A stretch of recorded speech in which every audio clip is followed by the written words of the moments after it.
Good afternoon, everybody, and welcome to today's live stream. Always way more interesting when we've got something new to talk about, and today is one of those days because today is the launch of Capture One 16.3. So that's the build number. It's just known as Capture One now, and the version we're looking at is 16.3, which is available now. So if you are eligible to upgrade to 16.3, then you can just simply log into your account at captureone.com and find it there. So welcome to those of you on YouTube. There's a few locations today, Facebook and also LinkedIn. So a few different locations, and also in our live streaming room as well. So for those of you on Facebook, YouTube, LinkedIn, if you want to ask a question, just put that into the comments and then I will see that as well. For those of you in our live streaming room, if you'd like to ask a question, Helen and Victor are hanging out in there as well. So if you do want to ask a question to them, then put that in the Q&A tab. Try to keep it separate from the chat because it easily gets lost with chat messages scrolling past. So in the Q&A tab, it's just much easier for them to locate it. Now, there is rather a lot of you looking at the numbers, so if we don't get to every single question, then I do apologize, but we'll do our best to answer as many as possible, and I'll keep my eyes on YouTube, Facebook, and LinkedIn. So without further ado, let's go over to Capture One and tell you what's new. So it's a big update. Lots of new stuff going in there. So we've got changes to masking, which is going to become rather obvious in a second. Improvements on tethering, some new shortcuts, changes to Capture One Live, and a bunch of other stuff as well. So we'll kick off with AI masking and show you exactly what you can expect. So first of all, this tool has had a pretty extensive update. So let's just open up a picture. It's now known as layers and masks, which makes sense because this is where layers are managed and masks are created. The interface has had a little bit of a shuffle around, so you'll see all the mask creation things at the top. We'll come on to those in a second. Opacity slider has moved down to the bottom, and the Luma Range button and Refine Mask button is now visible down here at the bottom. Before, the Refine Mask was a hidden shortcut, but it's going to become, you know, a good go-to, useful tool when you're improving AI masks. There's a few different ways to create your AI mask, and then we go through those now. Now, first of all, we've got two shortcuts, subject and background, up the top here. You can probably guess what those do. That doesn't mean AI masking is only restricted to subject and background, so hold that thought. And we'll show you how you can use AI masking to pick out, you know, wider details and getting down to real granular level, superfine details. So let's make our mask visible first of all, and we're going to say mask subject like so. You can do this in a batch, by the way, but I'm just showing you one image at a time. And there's our subject mask represented in red, as you can expect. Let's go ahead and do background, and we do the same thing. Depending on the speed of your computer and so on and so forth, will, you know, obviously depend on how quickly that mask is created. So there you go, very quick and easy subject and background mask. If I turn on grayscale masking, then you can see just how nice the mask is. We've made sure that it's not like a super hard edge, that there's a subtle level of refinement to it. So that means when you're applying your adjustments is that it's not, you know, super obvious that you've done this various, you know, background and subject masking like so. Now this is obviously a person. The subject is kind of rather irrelevant. So to you and I, you know, subject can be rather obvious in a picture. To the AI model, it doesn't care if it's a person, if it's a building, if it's a train car. You know, I've tried to pick a bunch of different stuff here so you can see how it works. So we've got a building, so let's say mask my subject. Thank you very much. So if we go on to this one, and we'll look at the grayscale mask in a second. So there's our mask like so. There's our grayscale mask. Pretty nice. And again, if we look at the top here, it's found its way around the edges, even those little kind of whatever they are, rods, bits of the surface, it's masked around those really nicely. Background, you can probably guess what's happening. If we mask the background, then you can see it looks like that. Now, I'm sure you're going to shout up and say, well, these are really super easy subjects. It's just a thing on a background that's really easy to mask. Okay, let's go for something a bit more complex. So let's take this guy as a subject, very busy background. Not super obvious to the, I guess a computer what the mask is, but if we look at that, we've actually got a pretty nice mask going on as well.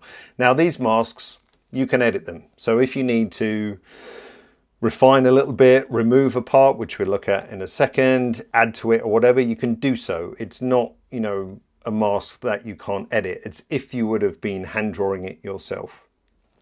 Really good question that came up from Pazzy, which I'm going to pick up now, just to nip this one in the bud. You do not need an internet connection. So we're not sending the image up to the cloud or anything like that. Everything is within Capture One. So you do not have to be on an internet connection, and we are not sending any of your images up to the cloud to be, looked at, learned from, or whatever. That simply doesn't happen. Henry, you might have missed what I said, but you can apply the masking to a batch. So if I selected 50 pictures and press subject over here, then I could mask them in a batch. I'm going to show you how to do that with a style as well. Let's just do background on this one, and then because there was a bit of scoffing this morning about how easy some of these subjects are, and someone said, well, curly hair, that's a real tricky one for auto masking to do. So I think you'll agree this is pretty curly hair, right? So let's go ahead and choose subject like so, and press M on a keyboard, and you can see the mask, and there's our grayscale mask, which is pretty good, huh? Now, if you want to tweak it a little bit, of course you can do so, because as I said, this is if the mask was hand drawn yourself. This is why we've got our refine mask button popped up here. So if I tap that and just give this a little bit of, a boost, you'll see as I go up the scale, this is how much we want to go, feathering or refining from the edge between the masked area and the non-masked area. So if you need to give it a little bit of extra refinement, we do some anyway, then you can do so.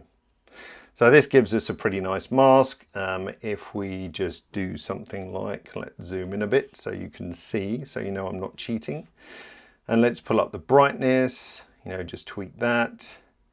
I mean, you can see there's not any nasty, obvious helmet head look, which is the worst thing if you're trying to mask hair and you just do, a blank brush over the whole head, then it doesn't look too good. But yeah, I think you'll find without too much effort, you can get really nice masks like this. Yes, Tim, background is no longer called background, it's called the image layer, because we use background in a few other terminologies like the background mask. So it will get a little bit confusing to have, background popped up as well. All right, so you get the idea for sort of subject and background.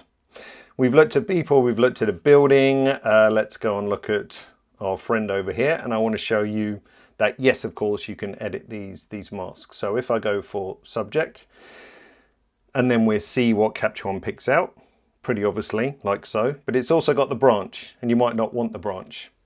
So over here, we've got some erase tools, and one of these is an AI erase. So if I grab this brush, and you'll see up the top here, it says preparing AI mask.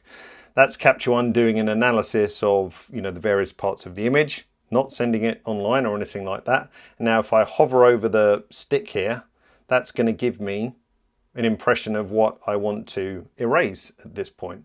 So if I tap on that, that's now gone from my mask, like so. So now I'm left with my subject mask, like so, tweaked just by removing that branch using the AI eraser, which is pretty nice. So for this guy, we could add some clarity, we could brighten it up a little bit, control my highlights and so forth. Again, you get the idea. So let's look at something that is maybe not quite as specific as subject or background. Actually, before that, I'll just show you another complicated one. So if I choose subject on this, not, you know, immediately obvious what the subject is to the human eye, but to the AI, it actually does a pretty nice job.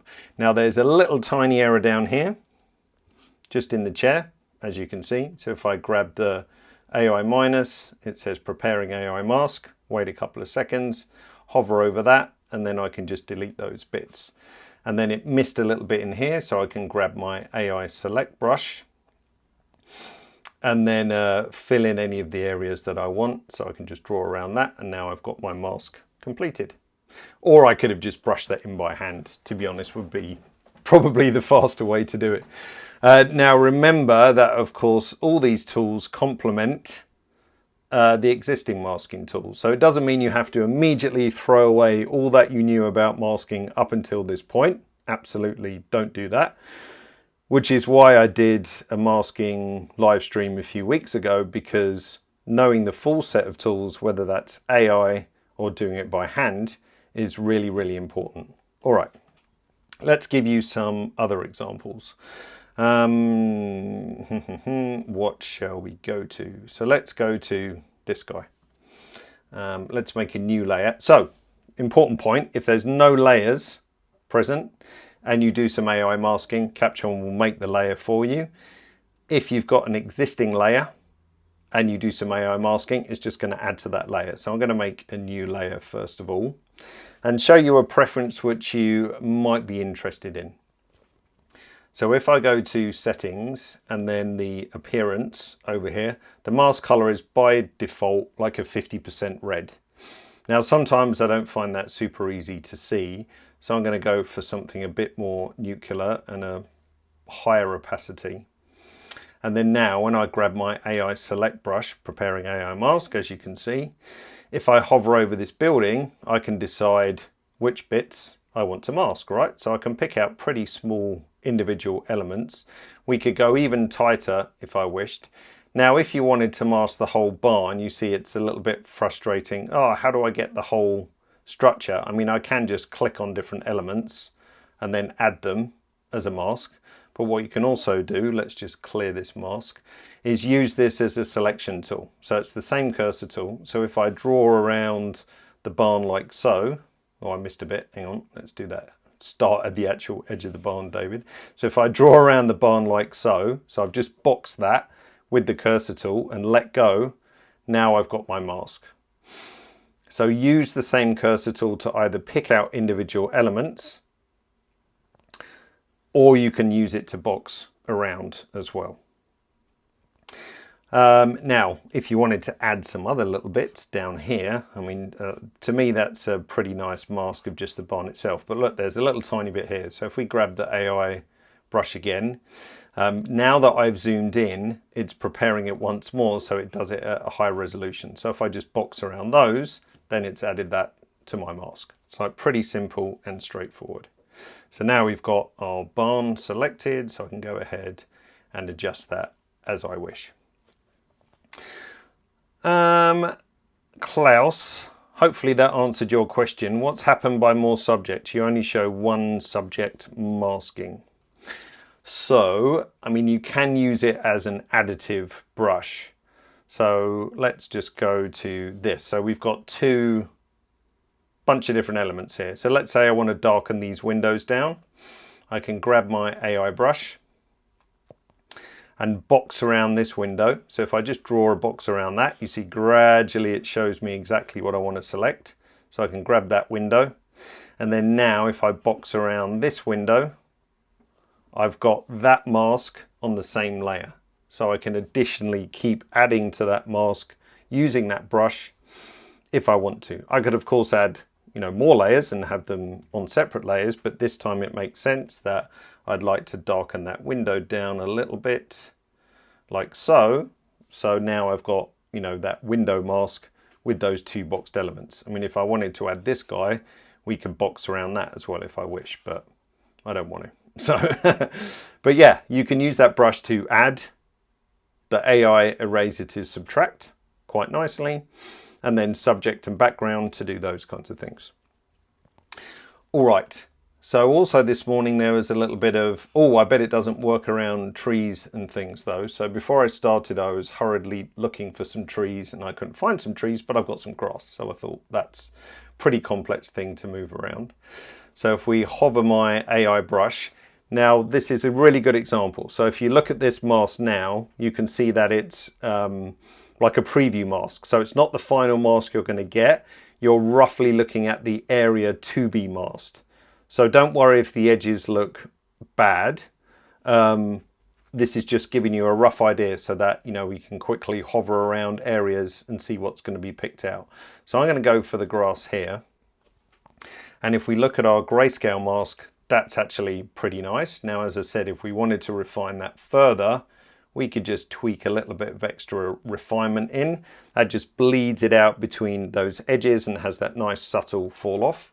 So if we apply that and then make an adjustment, let's just make that darker.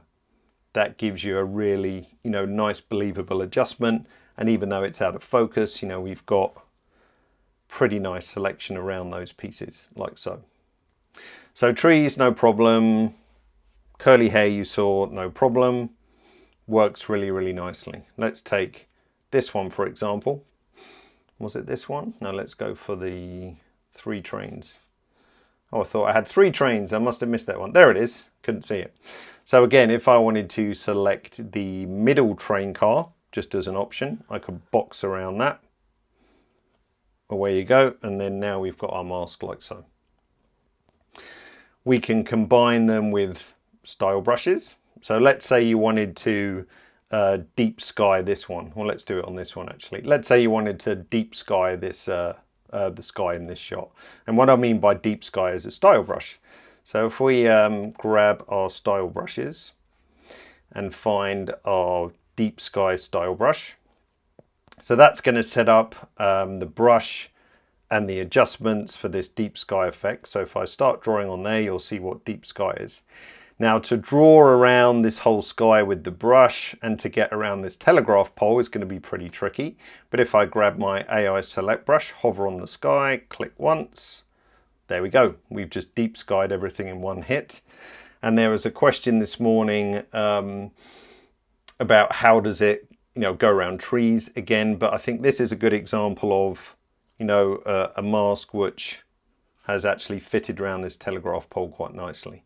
Now, some of you are going to say, what about the telegraph wires? Well, to be honest, the adjustment makes absolutely no difference on the telegraph wires, whether it's in or not. But around the telegraph pole is actually quite important. And you can see how it's fit around the trains really quite nicely as well.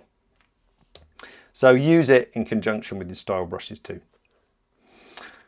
All right, how are we doing for questions? I'm sure Helen is going insane and Victor in that room. Yeah, so plenty of questions to answer there.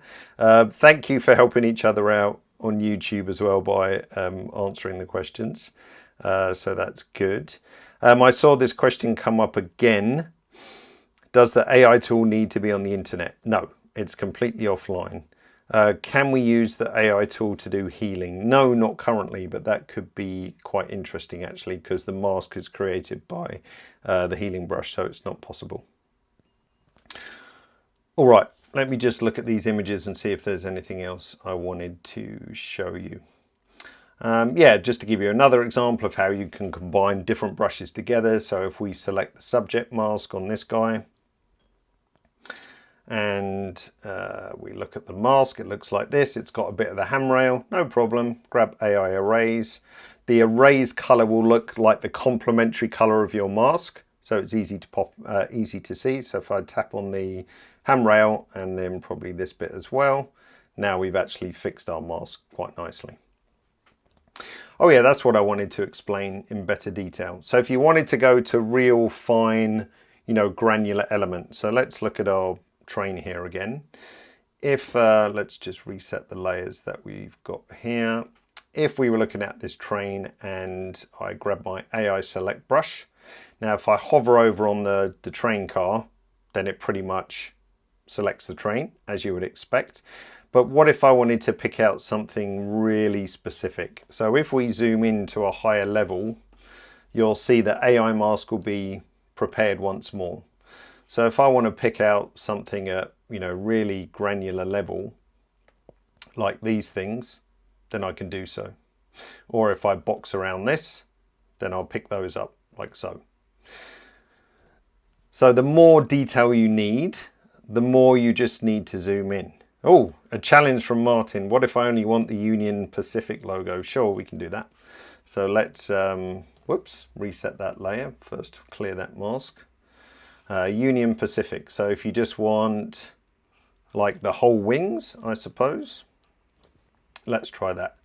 So if we draw around, let it to do the mask. So if we draw around Union Pacific like so, then we're probably going to get just the Union Pacific logo like so. And if I wanted to, I could just clean that up with, a manual brush or whatever, but very easily you can see we've just got that Union Pacific logo like so. So the more you zoom in, the more granularity you're going to get. For the bird lovers out there and the people lovers, if I zoom in on this little guy like so, and we grab the AI brush once more, click on the eye. Now we've got an eyeball mask. Oh, that was the subject mask, sorry. Let's make a new layer first of all. Click on the eye. Now we've got our eye mask. If I go to shadows, then we can open up shadows just to see into his eye like so. So don't be restricted by, I guess don't restrict your mind in the fact that, oh wow, there's only subject and background. That means that's the only two things I can do. No, not at all. Because you can really go to that any, granular level as you wish. So don't think you need a big list of different objects. You can pick out, whatever you want just by zooming in, allowing it to, create a high resolution mask. And then we can pick out, very little bits. If I just wanted that feather part, then I could do so as well. So there really is, no limit to what you can do. So you could do eyes, you could do lips, you could do skin, all that kind of stuff.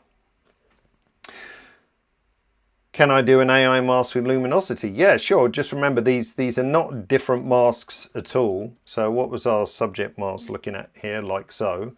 So if we just hit that with luma range, then there's no reason why you couldn't restrict the luma range as well. So if you only wanted the bright parts of the kingfisher here, then we could do so, and we could feather that up nicely as well.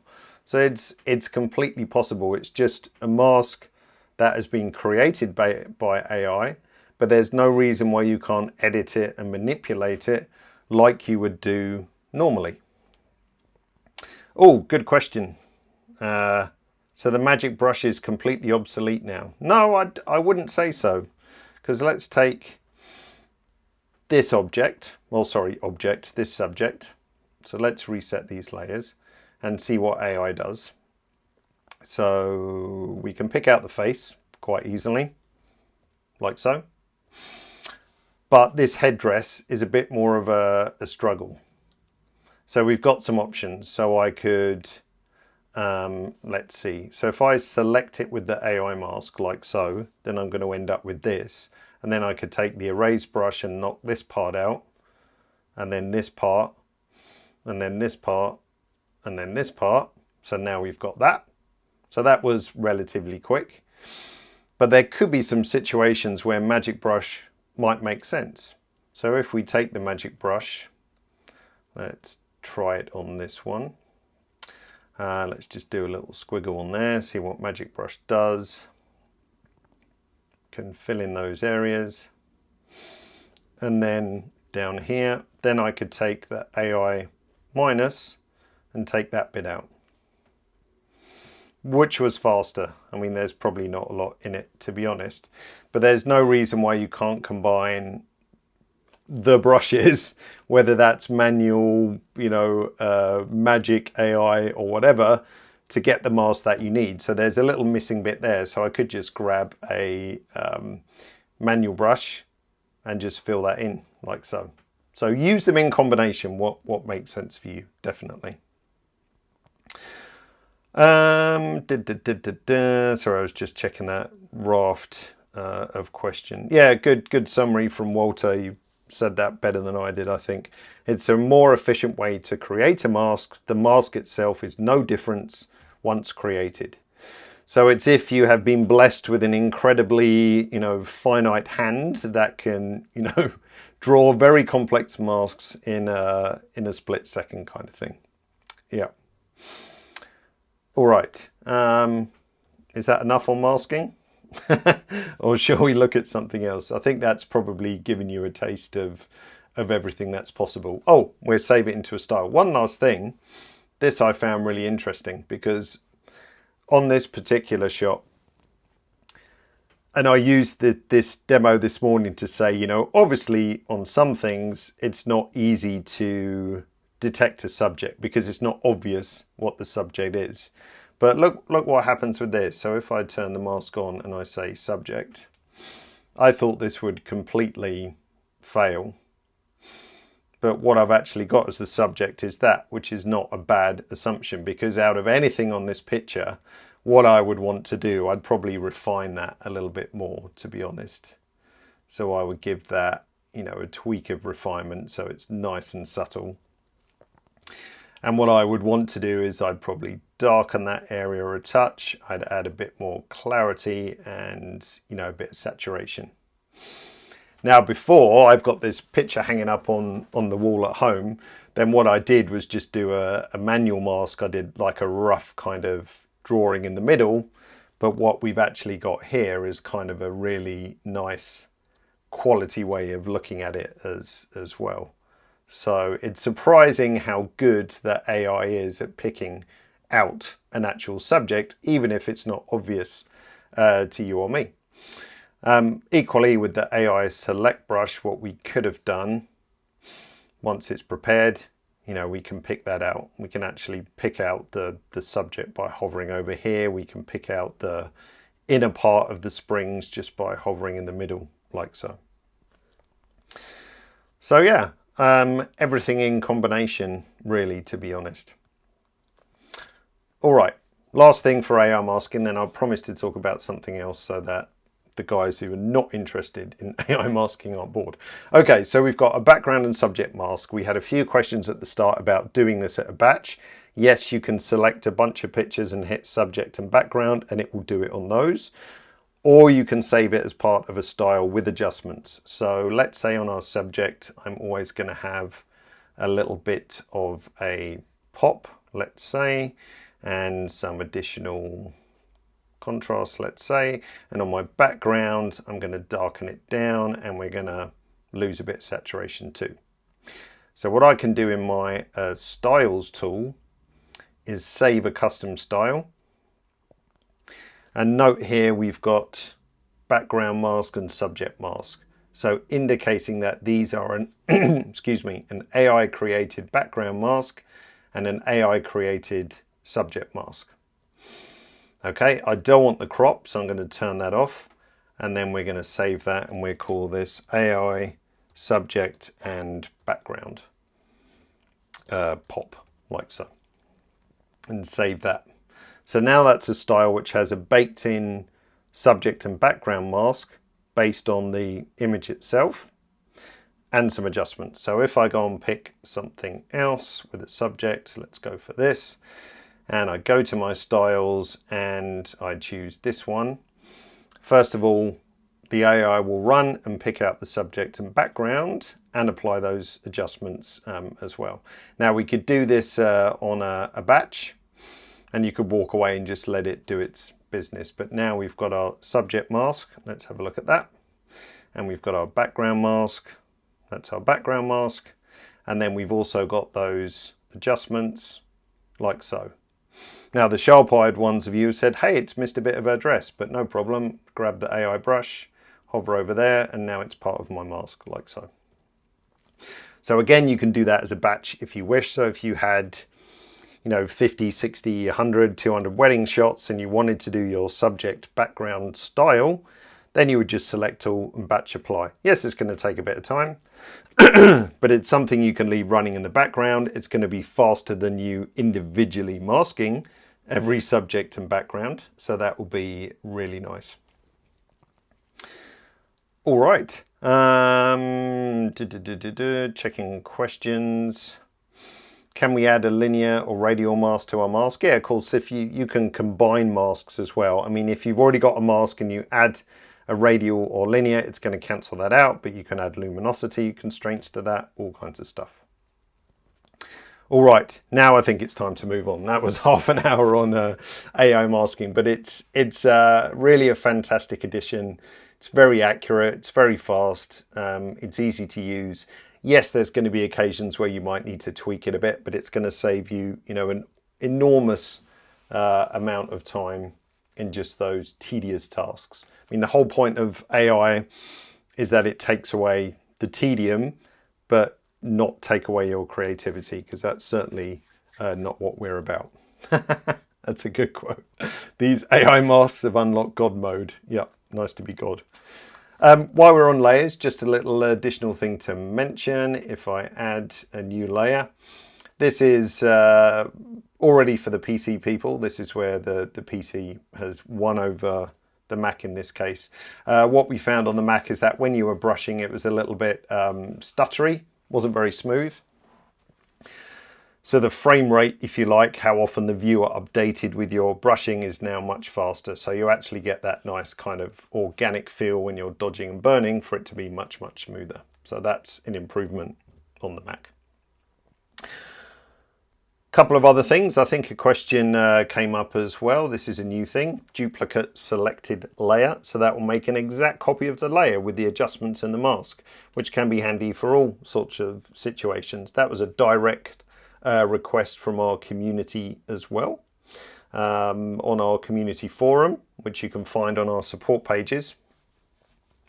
There's a section which allows you to put in a feature request, and this is directly coming from you guys. And as is AI masking, it was one of the biggest requested features, and here it is.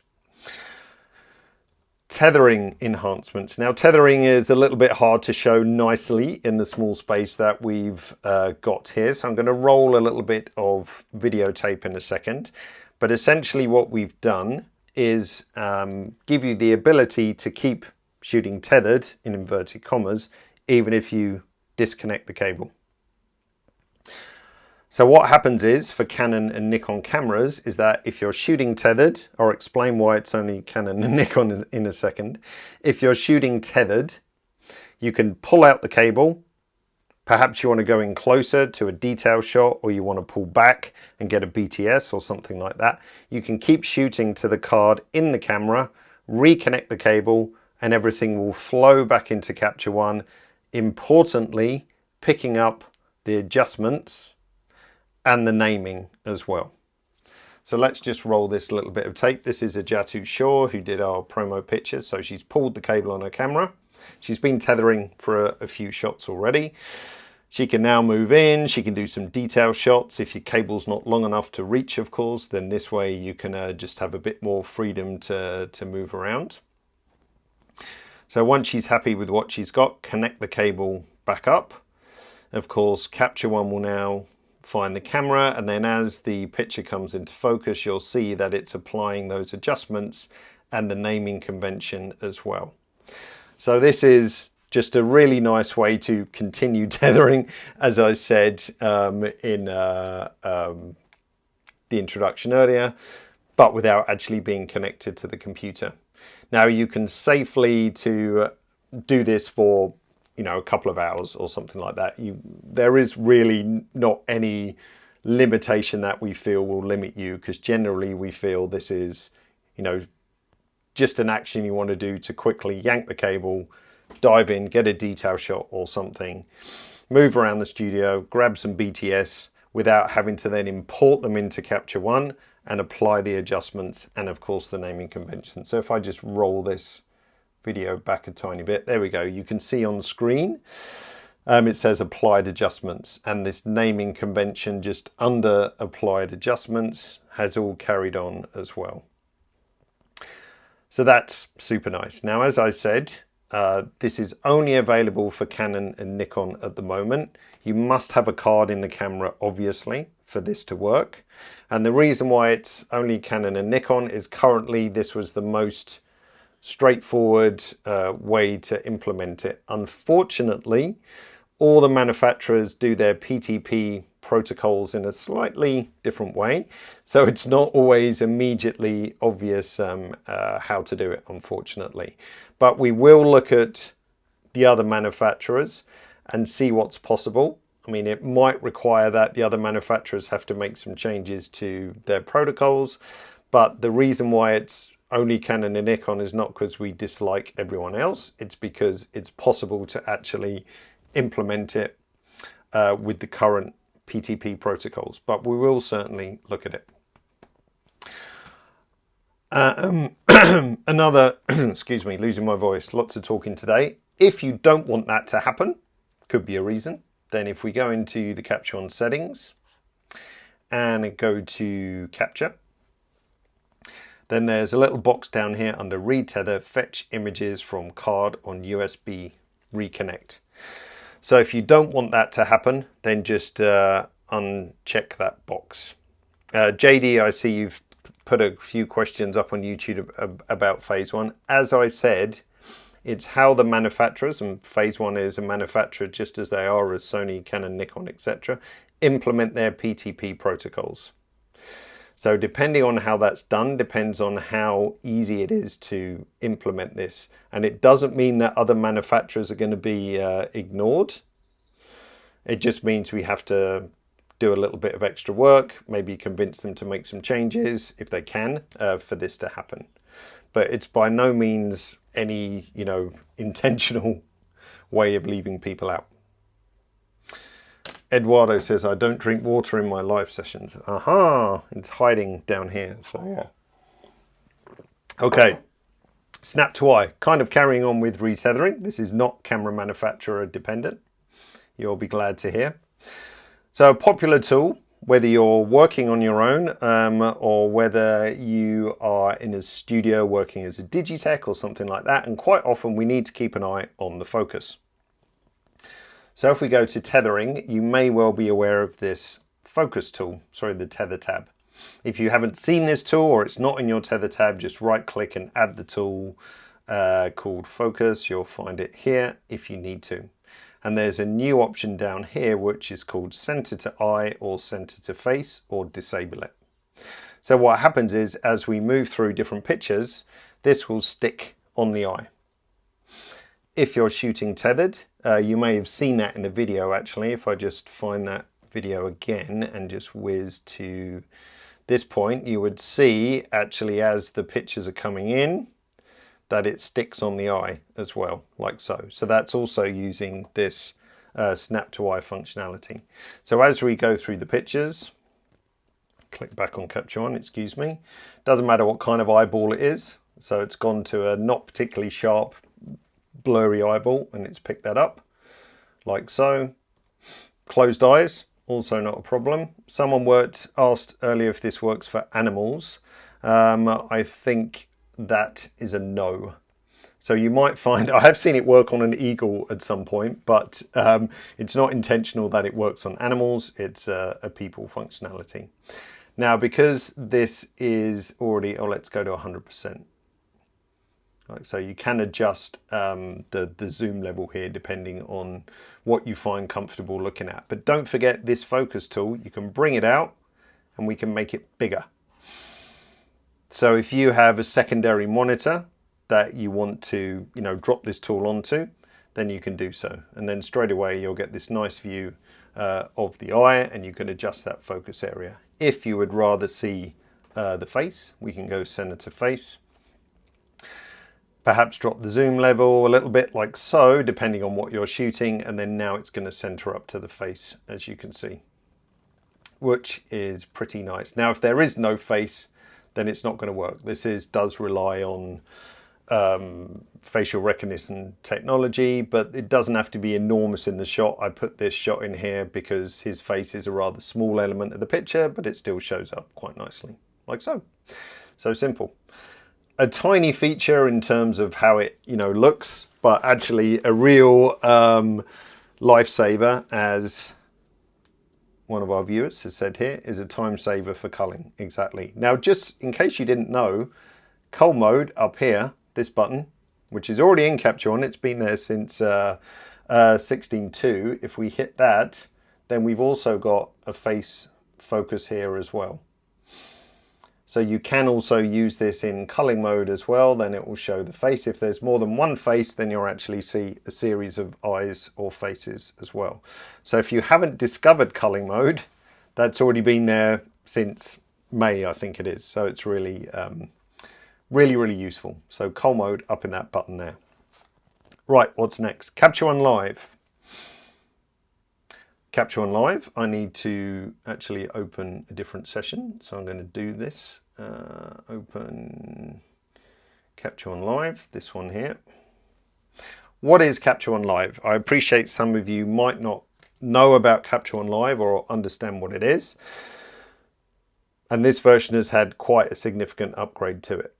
So there's a few of these services around, but none which are integrated in such a deep way as it is with Capture One. So Capture One Live allows you to share a collection of pictures online, which your team, your client, whoever you're shooting perhaps, can then give you feedback in terms of star rating, comments, and color tags. And it can either happen in real time, or you can have Capture One completely closed and they can go ahead and do all their feedback that they need to, and the next time you open Capture One, those results are pulled down. So you'll see a little share online button up here. I am currently sharing, and this is the improvement in this version of Capture One Live, I am sharing all of my session favorites. So those of you who are used to using sessions in your workflow, formerly you could only share individual favorites. Now if you right click on session favorites, we can share the entire thing online. So I set this sharing up earlier. So if I look at the manage access button, what I'm going to do is show you guys a little QR code which you can see up on the screen. And what this is a link which allows you to view, but I've set the access rights to view only. As there is potentially a lot of you watching this, over 1,000, then having 1,000 people tagging, commenting and rating at the same time could be somewhat chaotic. So I'm only allowing you guys to view. But if you scan that QR code, what you will see in Safari, if I just load this in again, is this. So you'll be able to see, if I just go to this, you'll be able to see my 3 collections, like so. So shot 1, 2 and 3. If you want to see the name of the collections, you can see them here, like so. And you guys can do this as well. If you scan the QR code with your phone, then you can just look at this, whether you're on your phone, a tablet, your laptop. If you're on your laptop, then sorry, I could actually probably put the link in for you as well. 1 second, let me do that too, so you can have the full experience if you are not QR code enabled.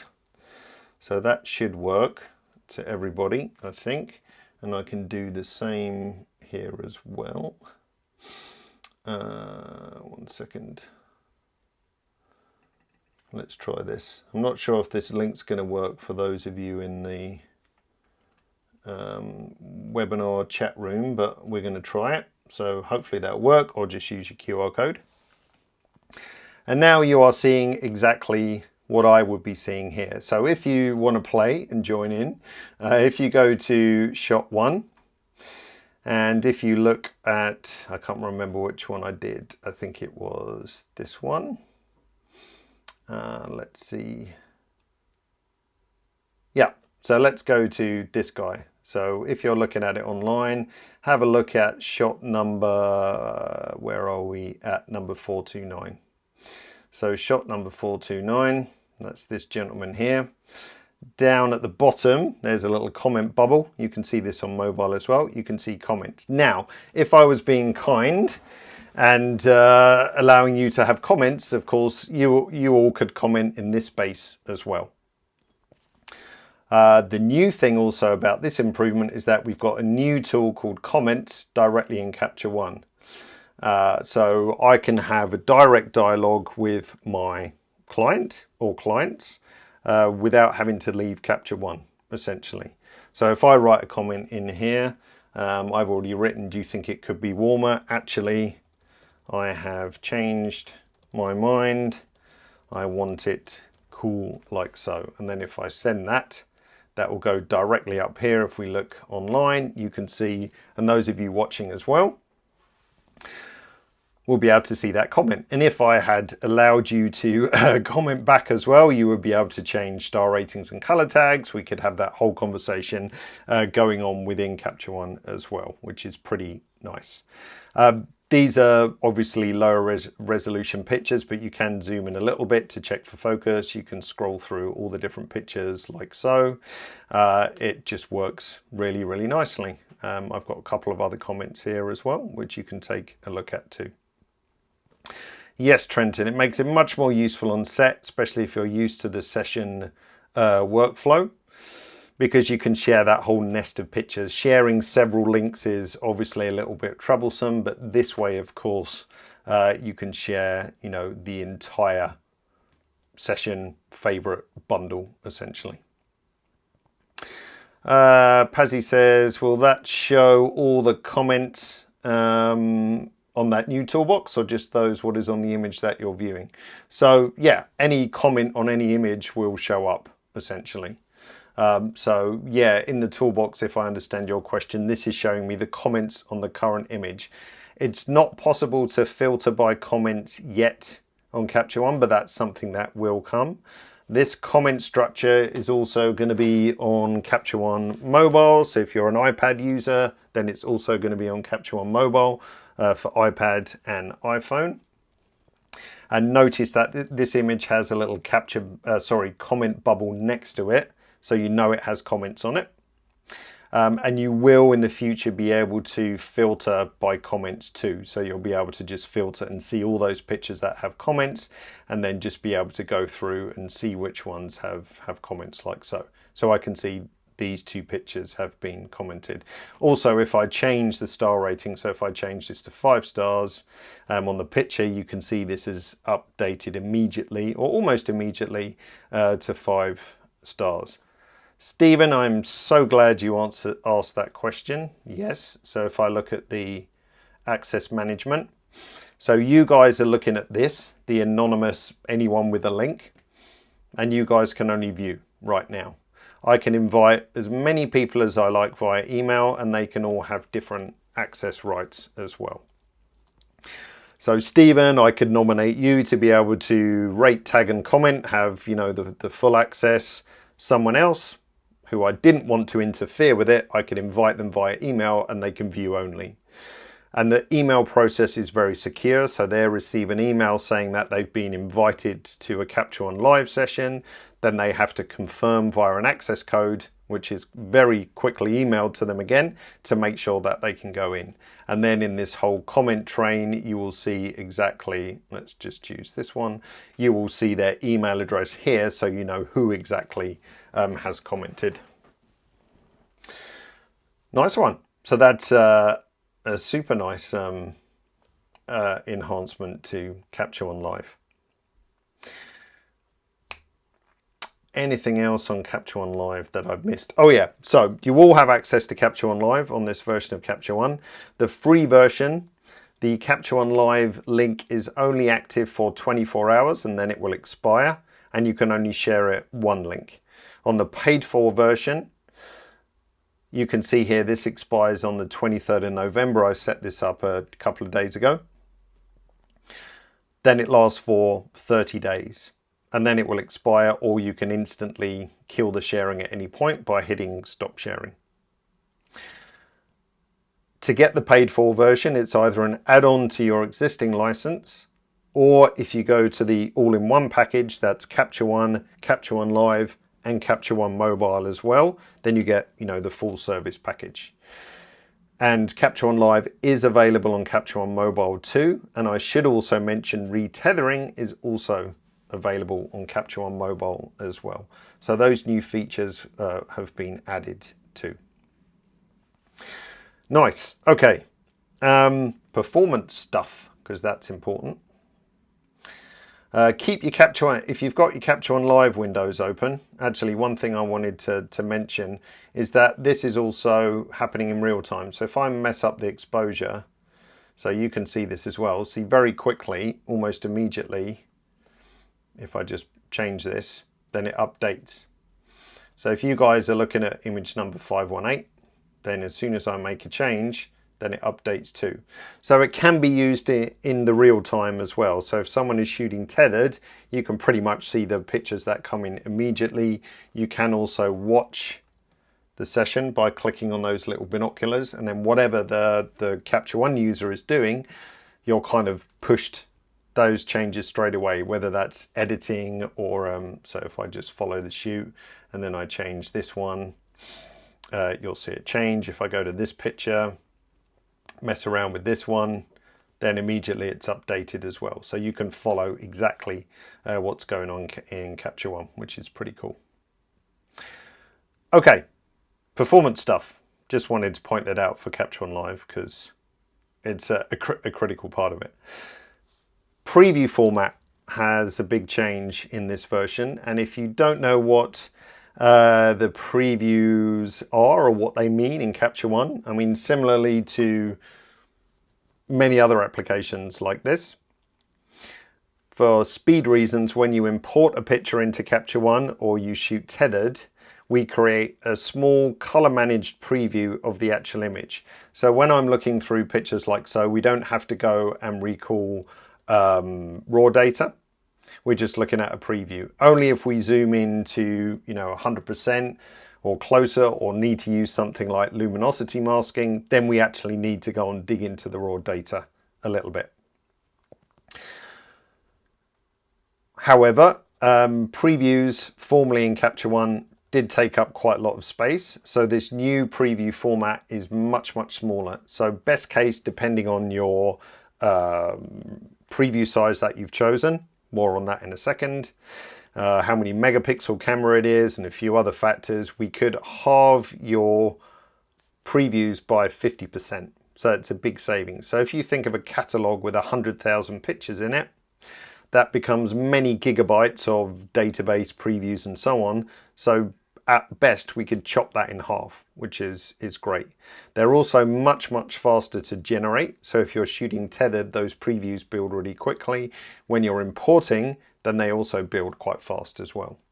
So if I give you an example, so let's select these pictures and say regenerate previews and look at what's going on.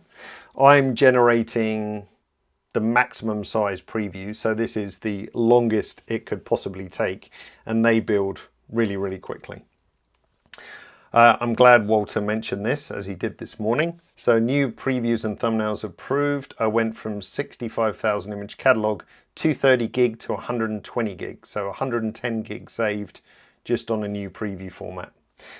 If you look in your settings, let's move that out the way, under image, you've got your preview size, and Capture One will recommend the size of preview you need.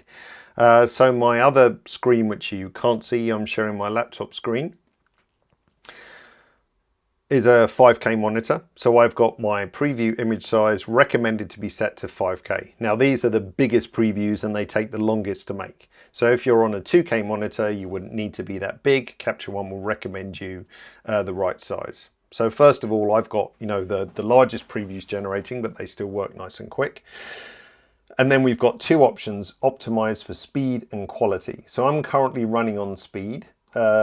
As Capture One is about quality, we've recommended you try the optimize for quality first. What that could mean if you're on the speed version and then you've got an image and you've heavily kind of mashed the sliders to a strong amount, potentially in some very small cases, you might find some posterization or blockiness or something like that. I've yet to experience it with the kind of images I'm using, so I've gone for speed. But if you find that you're getting some quality issues, then you can switch this over to quality. it will still be faster and it will still save you space compared to the old preview format. But if for some reason you really want to go to the old preview format, you can check this box here. So that uses the old style, but they are bigger and slower, take up more space. The other benefit of this new preview format is that when I zoom into 100% and I start to pan around, I don't have to wait for the image to build. You might have noticed on slower machines that when you start to pan about, like so, I can go to anywhere in the picture and I'm not waiting for it to build or scan up. So I would strongly recommend you go for the new preview image format because it has all these additional benefits. There's no current real reason to go for the legacy previews, in my opinion. So faster to create, much smaller, faster to switch between pictures before they're ready to look at, and faster to zoom in and pan around the picture without having to wait for it to rebuild. So in a high pressured, set environment, then this saves, just a lot of frustration and time when pictures are coming in quickly and you need to very quickly find the sharpest one, coupled with the, snap to eye feature in the focus tool. It just speeds everything up. If you want to regenerate previews, that was a good question that just came up from Spencer. You can go here and say regenerate. So when you switch between quality and speed format, it won't make any difference until you regenerate. So all you need to do is select all and then say regenerate previews. I mean, you can do what Walter did, who commented, and regenerate previews on an entire catalog. You'd have to sit it, let and do its thing. Oh, that's finished. You'd have to let it do its thing for a bit, but you'll get the benefit at the end of the day. Yes, previews can be updated. So if you open an old session, you might get a message saying this session needs to be updated. So you say yes to that. And then you can just hit that preview regeneration and then it will update. So yeah, it doesn't have to be new ones. All right, let's see. Oh, there was a question. Yeah. Any improvements to image quality when zoom is set to fit screen? Yes, that's a good one because that will also be the case too. So better quality at fit screen. So if you've experienced, let's just fix my overly aggressive contrast. If you've experienced, less than crisp previews at fit screen, then this is also going to help that as well. I mean, the older preview format hasn't been changed for quite some time, so it was about time that it was looked at, re-engineered, and then of course it has all those benefits that I've spoken about. Yeah, Walter, I would say if you use a catalog on multiple machines with different screen sizes, yeah, I would select the preview of the largest screen. I mean, it will be unnecessary for the smallest screen, but that's the way to do it. Check the notes, because there was a big list of things to do. Right, a small thing, but major for some of you, or a lot of us, is the reset button. Now, formally, all the reset button does is just reset everything to 0. But if we go in here, we've got 3 new options: reset crop and reset accept composition. And this one is really has a big place in my heart, because this particular picture, you can see it's got some cropping and rotating. Let's say I'm happy with that, but I've decided I've made a real mess of the adjustments. Then I can say reset accept composition, and then everything will be reset. Let's just make that more obvious what's going on. So let's do some horrible adjustments and say, God, that's terrible, but I want to reset, but I like my crop and rotation or keystone. Then that will remain, but everything else is reset. There's also reset crop, but nothing else. So if I, make some changes like so, but decided my crop is terrible, I can reset the crop, but keep my adjustments. Now, both of those things can be shortcut. So if we go to edit keyboard shortcuts, easiest way to find it is type in reset. And then you'll find them here. So if you want to put in a keyboard shortcut for reset except composition, then just add it in this box like so. Close those. There's also some other new shortcuts as well, which I think some of you are going to find super interesting. So, sorry, edit keyboard shortcuts. If we look under custom shortcuts, we've got, and you might not have seen this before, it's snuck in on I think 16.2 or 16.2 something. And we can now do a few different custom shortcuts. So we can apply a style with a shortcut key, which is really nice. We can pick out a style brush, select style brush with a shortcut key. We can open with and edit with, and now you can choose a crop aspect ratio. So to do that, let's just kill that. You do plus, select the command you want, aspect ratio, pick your aspect ratio. Let's go for 4:5. Put in your shortcut key, let's go for Command Option 0, like so. And now, if we stick on, overhead camera's not on. I should try and turn that on then. Success. As soon as I hit that shortcut, Command Option 0, like so, now I've got my 4:5 crop. So if you're doing that, regularly on pictures, then it's a lot easier to, choose your aspect ratios without having to go in, find the crop tool, right click, choose your aspect ratio and so on. So that's a really super nice, small, but all these things help you a lot, obviously, when you're working quickly under pressure. Oh, I missed something with the layers and such. So let's just reset this one. Oh, actually, let's just reset my crop now that I can do that, because I like the adjustments.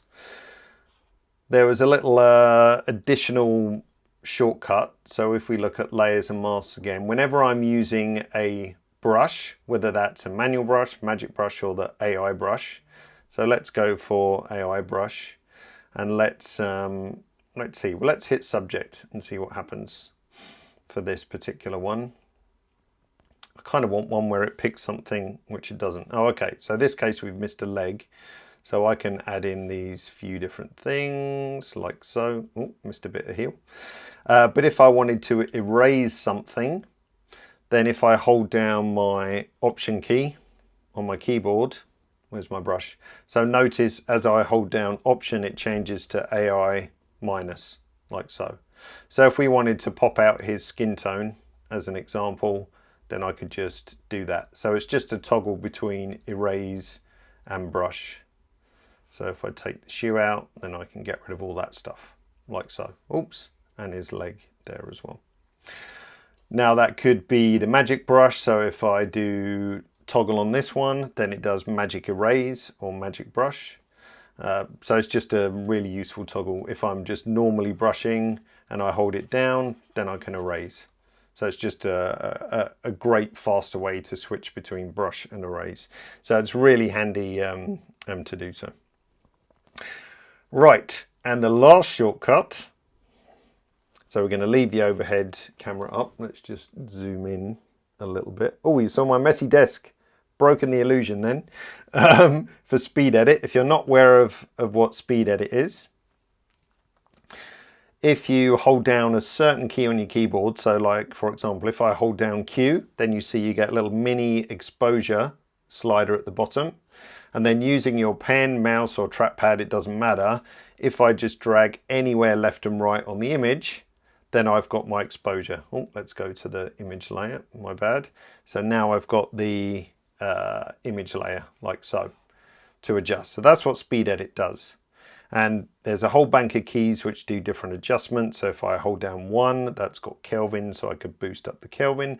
The whole point being is that you can very quickly speed edit a picture without needing to look at any of the tools. The tools can be completely hidden, and then I can still go ahead and tweak my pictures. I can work in full screen really nicely. If you're unsure of those shortcuts, then they're listed here, speed edit keys. Now the additional thing that's added in this version is a very small thing but super awesome, is the ability to reset that slider to 0. So if I tap my space bar I'm back to 0, which is really nice. Because before, if you decided you'd messed up and you wanted to reset that, you had to kind of clumsily bring it back to 0. Now I can just tap the space bar like so, and then it takes it back to 0. If you're not aware, Speed Edit also works in a batch. So with these 3 pictures, if I hold down Q, for example, then it's going to change exposure on each one. But it's always a relative amount. So see, this one's already got -20 highlights. The others are at 0. So if I boost it by dragging my slider, you can see it's a complementary change. So it doesn't set the values to all the same. It just adds or subtracts whatever I've changed, like so. But tap spacebar, all back to 0. Really nice. Awesome. Last thing, I think. I might come back and say something else in a minute. But up here in the top right hand corner, My Capture One. This is just an easy way to get access to certain account management. So that would take you straight to your account, which is what you want to do directly after watching this, and go and download the new version. This will take you on a little what's new tour around the application. So just to remind you what you've seen in this past hour. Help will take you to our support site. You can go directly to the store for licenses, styles, and so on. And a link straight to video tutorials, and some new things that we've been starting to work on is some in-app experiences. So if you try these, then that will download a picture and walk you through some steps. If you are going to do that, I would suggest you reset to the default workspace, because they are designed for the default workspace. So reset to that before you kick them off. But that's some nice ways to just learn a few different simple techniques in Capture One, and we'll keep adding to those as well. If you don't see that, if we customize the toolbar with a right click anywhere on the toolbar, then you can find the little dude here and drag them to wherever you want. But it's just a nice speedy way to get access to some of that helpful stuff.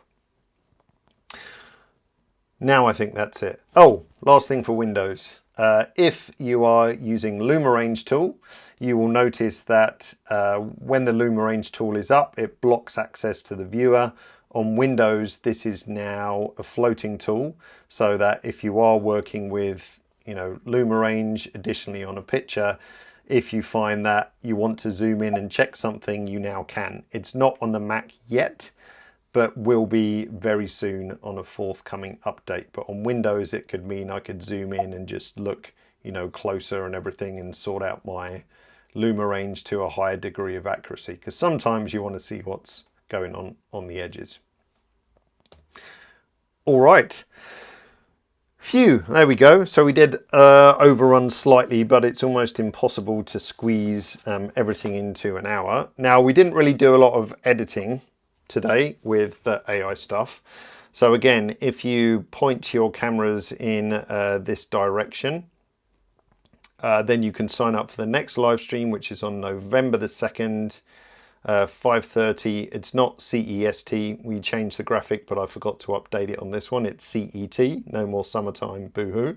But 5:30 Central European Summertime, and we can go over the AI masking again, actually do a little bit of editing as well, because today was really just showing you how the masking works, but now we can look at it in context with actually editing some pictures.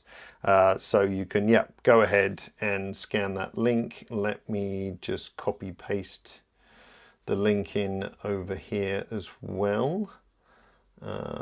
And you should be able to pick that up. So it'd be nice to see everybody on November 2nd and actually look at it in a bit more context too. Oh yeah, someone's doing my job for me. Poster glass. So yes, there's also an update where we can right click and we can publish directly to glass. Let me just put that up on screen for you. So if you right click on an image, publish poster glass, over here you can see Glass is a really nice photographic community, paid for community, which means the quality is better, which allows you to publish and share your pictures. So check out Glass online as well. It's a really nice service. I'm going to just plug my next seminar again and look at a few other questions. Someone was asking which drawing pad.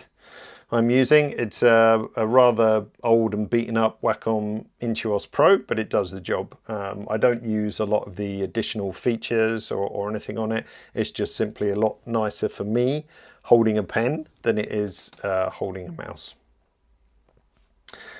In terms of eligibility for upgrade, if you're on a subscription, then yes, just go ahead, download, activate, off you go. If you're on a perpetual license, as the licensing model changed back in January, February now, if you're on an older version, then you need to upgrade to have access to 16.3, but also look in your account for any loyalty bonus that might appear as well.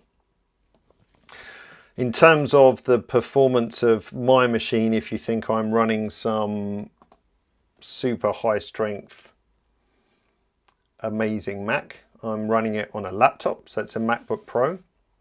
It's not the latest and greatest. I can make a subtle hint to management for an upgrade, but as you can see, it performs pretty well, to be absolutely fair. So it's an Apple M1 Max. It does have a juicy amount of RAM in it, but that's not necessarily important. But any Apple silicon computer from the last few years is going to amply fly, and to be honest, so will Intel. Working with the AI masking on Intel, it was also pretty quick as well. Obviously, the older you get back, the slower processors and slower graphics capabilities, it's going to slow down a bit. But this M1 14-inch laptop is working really nicely.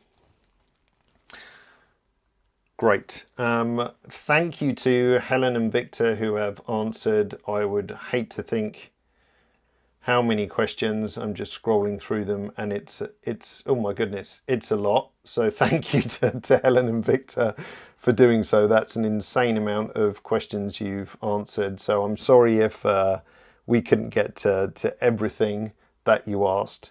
But please don't forget to reach out to our support as well if you've got any other questions, any issues you want us to look at. We're always available.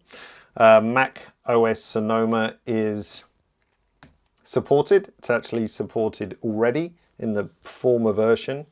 I think there'll be one more service update for 16.2, possibly, I can't remember.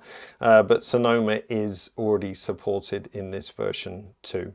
So if you look on our release notes on the support site, then you can see exactly, but it's Sonoma, Ventura, and the one before that, which the name escapes me. Big Sur, I think. So those three are supported. But Ventura, yeah, we've been working on Ventura for a long time. Yeah, pretty much we had support for Ventura not long before it came out. Fantastic. So there we go. That's Capture One 16.3. Looking at the notes, I don't think I missed anything. But yeah, give it a try. Just remember, with the AI masking, it's just another tool in the set. If you need to edit it with an AI erase or a manual brush or the magic brush, doesn't matter. It's just as Walter, who commented earlier, said, it's just a faster, efficient way to make a mask, but it's exactly the same as any other mask. So you can still refine it, feather it, loom arrange it, take a bit out of it. It doesn't make any difference whatsoever. It's just a fast way to do it. So give it a try.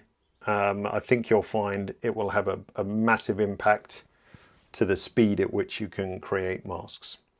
So I'm going to put my plug up there again. Also, if you're watching on YouTube, don't forget to subscribe as well, because it means whenever we put any new content up, you get a little notification. So please subscribe. You can hit the little bell notification as well, and then you also get a notification too.